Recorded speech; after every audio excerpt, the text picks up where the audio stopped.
80% a 90% do problema de todas as pessoas se deve a não ter objetivos claros, que você falou, não ter uma visão de futuro clara. 80%. Então, eu quero falar de performance, eu quero falar de disciplina, porque eu já lhe conheço há quantos anos? 7 anos? 7 anos. 2017. Olha aí, 7 anos. Caraca. Eu fui coach do Lyoto, né, com muita honra, e acompanhei a vida dele, acompanho. E eu encontrei um homem de uma disciplina ferrenha.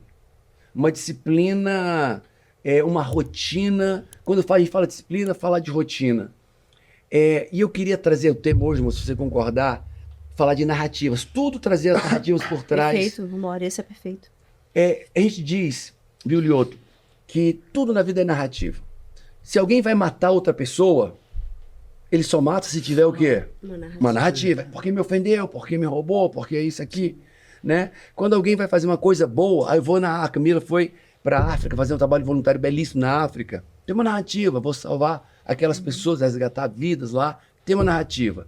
Quando um pai vai bater num filho, da maneira correta ou não, o pai tem uma narrativa. Para justificar. Se ele tem a narrativa correta, ele vai disciplinar, olhar o filho, olhar nos olhos e vai disciplinar o filho da maneira correta. Se tem uma narrativa errada, vai gritar, vai bater, vai espancar. E tudo vem da narrativa, né? Eu costumo dizer que ninguém adultera num casamento se não tiver uma narrativa que justifique aquilo, né? Então as narrativas boas nos fazem prosperar, as narrativas ruins nos fazem...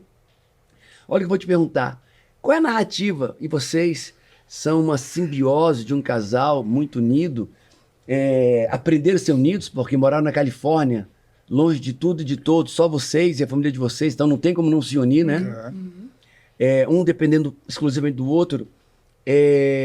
Qual é a narrativa por trás de toda a sua disciplina? O que você fala para você? Qual é o diálogo interno? Qual é o diálogo interno para ser tão disciplinado, ferrenhamente disciplinado? E você pode completar, porque você conhece ele. Sim. Assim, Paulo, primeiro, eu tinha um objetivo muito forte, né? Sempre coloquei isso como uma coisa importante, né? Um objetivo muito forte, que era, desde os 15 anos, eu sempre conto essa história. Quando eu assisti o UFC pela primeira vez, aquilo me motivou. Eu disse, poxa... Ele era sem luva. Sem luva, sem nada, sabe? Eu vi o Royce Gracie ganhando aqueles caras numa arena e aquilo me impressionou. Eu digo, cara, eu sempre muito ligado aos desafios da vida, da competição, muito competitivo, eu digo, quero lutar isso aqui. Ainda mais que eu vinha do karatê, que o karatê era discriminado no meio desse tipo de luta. Porque as pessoas olhavam o karatê como cara, tinha até piada, né? É bom o cara ter carro, o cara ter casa, o cara ter mulher, mas o karatê não serve pra nada, entendeu?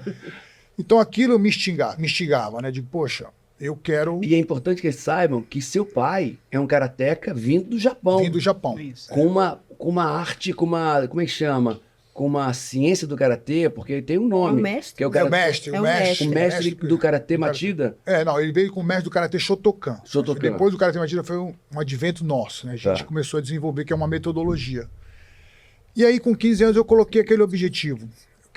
Eu quero me tornar o campeão disso. É isso que eu quero para minha vida. E fui ensinado isso desde garoto, né? Se você tem um objetivo, você tem que ter aquele objetivo grande para você buscar, isso vai fortalecer você. A narrativa eu quero vencer, eu quero competir, quero aprender. Eu tenho um objetivo claro que era... Ser campeão. Ser campeão. E queria defender a minha bandeira, porque no início não existia o MMA que é hoje um esporte profissional. Era desafio, jiu-jitsu contra judô, judô contra karatê. Eu digo, cara, eu quero defender o meu karatê, sabe? Porque eu sabia que o que eu fazia era real.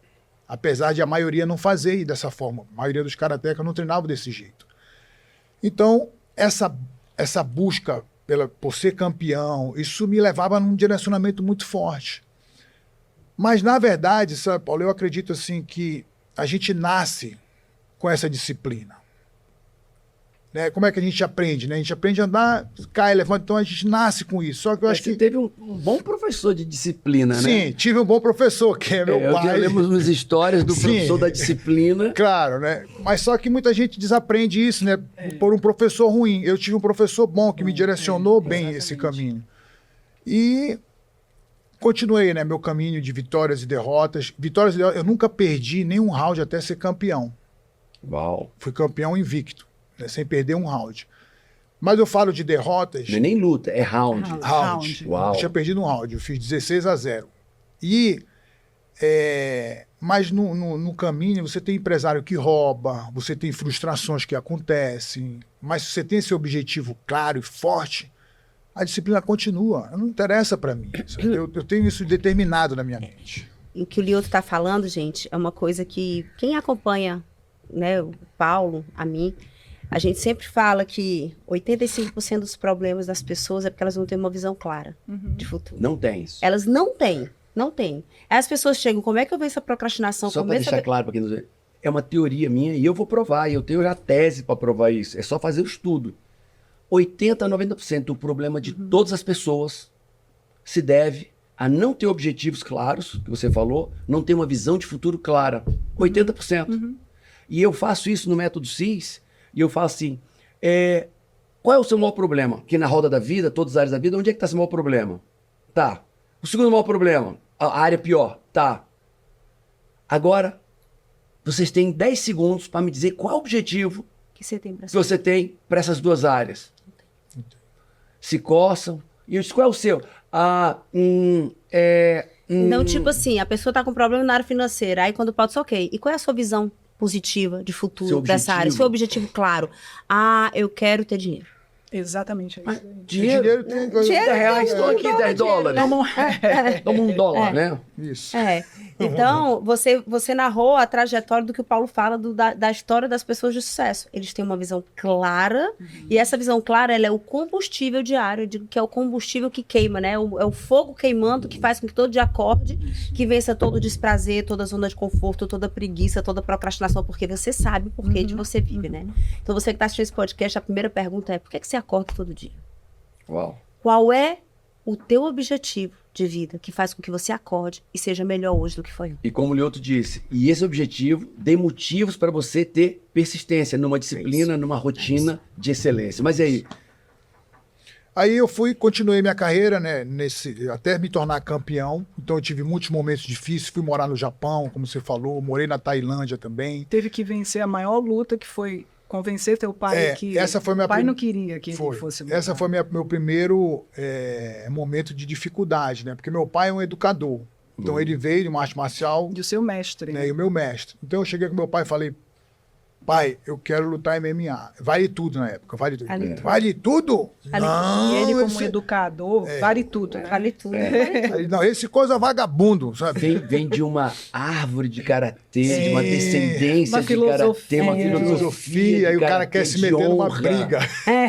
E vai vale tudo. pra porrada. Vai pra porrada, entendeu? Botar a prova. Aí ele falou, não, no início ele falou, não, esse coisa vagabundo. Não dá, não. Você tem que formar. Tem que ser professor. Tem que ser professor. Depois de formar, você decide o seu caminho.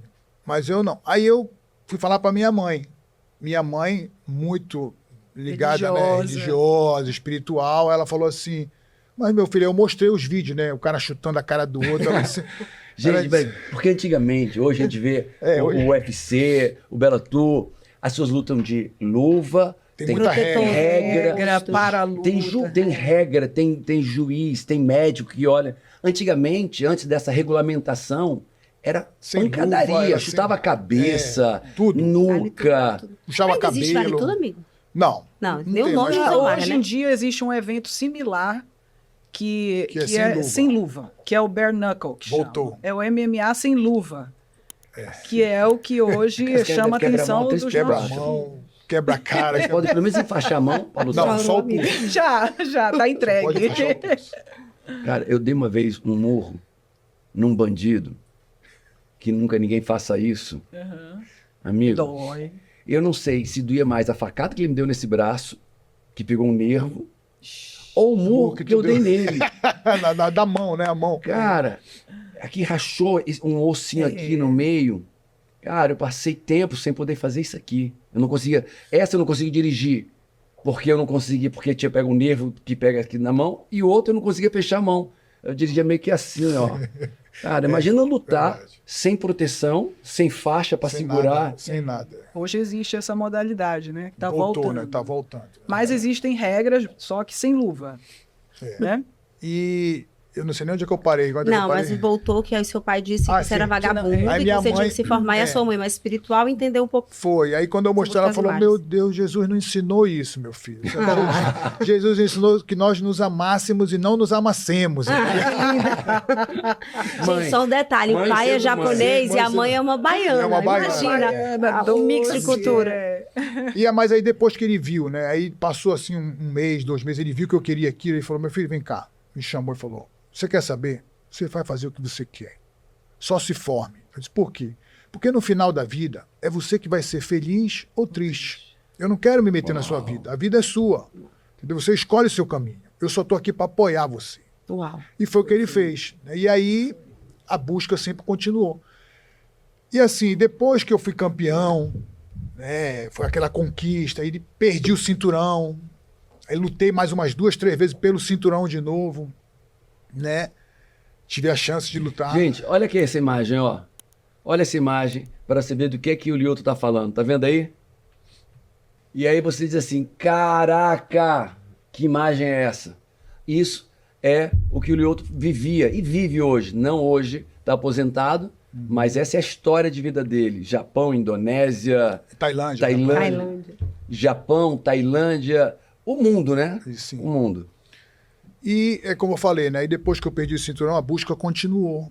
Eu continuei. Só que hoje, mais maduro, eu não consegui de novo ser campeão. Apesar de me manter disciplinado e tudo. Mas hoje eu entendo assim que existiram motivos diferentes. Até ser campeão, eu era muito... Eu tinha um flow, sabe? Eu tinha uma tranquilidade, uma paz, uma vontade, um entusiasmo. Eu Nada a perder. nada a perder e com muita vontade de E chegar eu via lá, muito que estava aqui dentro. que estava dentro né? de mim. Depois, eu comecei a questionar algumas coisas e eu saí do querer para o precisar. E isso se tornou muito ruim para mim, né? Porque eu não queria mais, eu precisava ser campeão, eu precisava buscar meu cinturão. de Tenho volta. que. Sim. Ele parou de ouvir o que estava dentro dele, né? E passou a ouvir o que estava fora. É como se ele parasse de ouvir Deus Uau. e ouvisse o homem. Então, assim, Caraca. ele começou a... É porque eu tinha muito a intuição, a minha intuição era muito aguçada. Né? Como eu era um cara que treinava muito, eu fazia alguns treinos sozinho, e eu queria muito me tornar o campeão. Eu tinha Criava aquela técnicas, alegria, né? eu criava técnica, o entusiasmo, eu sabia mais ou menos o que poderia acontecer, eu imaginava tudo isso. E depois não. Aí depois eu perdi o cinturão, eu digo, cara, eu preciso recuperar. Aí mudou o verbo, né? Você sai do querer e passa a precisar. Né? E o precisar vem da falta. Né? Uau. A falta, a Uau. escassez, eu Uau. preciso disso, né? E aí eu nunca mais eu consegui alcançar. Eu bati na trave algumas vezes, entendeu? Lutei contra o John Jones, lutei contra o Chris Weidman, né? Eu tinha uma outra possibilidade de uma chance de lutar de novo contra o John Jones, mas não tive... Eu não estava podendo lutar, mas eu fui chamado, quer dizer... E não consegui mais alcançar meu objetivo. Eu queria só, né, Lyoto, falar exatamente o que você está falando, quando você falou assim, o porquê, né? O que eu queria e o que eu precisava. Enquanto eu queria, tinha um gás, tinha uma sede, tinha criatividade, eu Entusiasmo. fluía, tinha Alegria, entusiasmo, tinha diversão. alegria. Você falou assim, eu imaginava, eu visualizava, é como se você fizesse um ensaio mental das lutas. Depois, em algum momento, eu passei a precisar. E aí, quando a gente vai precisar, a gente está sendo guiado muito mais pelo ego. Né? Isso, Eu preciso exatamente. sustentar Eu preciso sustentar o meu nome, eu com o preciso nome que eu buscar... conquistei. exatamente. E, ó, Isso é forte, porque isso tem muito a ver. isso vai em todas as nossas... Tem muito a ver comigo áreas. no palco. Quem me conhece, Camila, tal, diz assim, vai lá, tem 5.000 pessoas, 10.000 pessoas, vai lá e se diverte. Tipo assim, Eu sempre vai lá e digo, vai lá, flui. amor, e se diverte. Seja você, deixa que venha de dentro, deixa que venha a tua natureza de dentro, né? Não é porque eu tenho que ganhar dinheiro, eu tenho que fazer isso. Não, vai lá e deixa a tua natureza se manifestar, se diverte, seja quem você é. Exatamente, é isso que é a luta, sabe? Por isso que... Viver a paixão. Viver né? a paixão, né? Pelo que tá fazendo. E aí, quando eu perdi isso, né, eu comecei a tombar, né? Ganha uma, ganha duas, ganha três, perde de novo, ganha. E eu não entendia, poxa, por que, sabe, eu me esforço tanto, eu vou buscar tanto, mas eu não estou conseguindo. E aí me aposentei. Quando eu me aposentei, Você aposentou com quantos anos? 44. 44. Aonde? 44. Ou seja, poucas pessoas Luta até a cidade. lutam até essa idade, Sim, profissionalmente. sim, Muito poucas. Carreira muito mais curta. É. Mas como eu sempre me cuidei, sempre me prestei muita atenção nessas coisas, eu consegui, né, não ter lesão, não tenho lesão nenhuma até E hoje. foi compulsoriamente, né? Porque senão não parava. Senão não parava. E Exatamente. foi um momento difícil para ele aceitar que tinha que parar. Né? E assim, a gente sempre imagina, às vezes, né, que a aposentadoria, eu imaginava uma coisa. Né? Eu queria me aposentar ganhando cinturão, né, e podendo botar o cinturão no meio. Isso seria um sonho. Mas, assim, nem sempre as coisas acontecem, a maior parte das coisas acontece da forma que a gente quer. É verdade. E tudo bem, faz parte da vida isso, sabe? Eu não posso me apegar tanto àquele sentimento que eu queria, porque senão eu começo a sofrer. Né? Então, É. De let it novo, go, narrativa. né? É. De novo, narrativa. Narrativa. De novo, narrativa. Deixa eu fazer uma pergunta para vocês. As pessoas estão vendo um casal, né?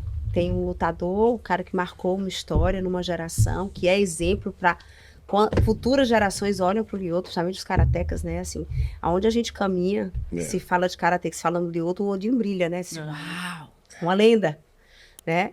E Uma lenda viva, graças a Deus. viva, Viva. vivíssima, E recente. cheia de sonhos ainda. Isso.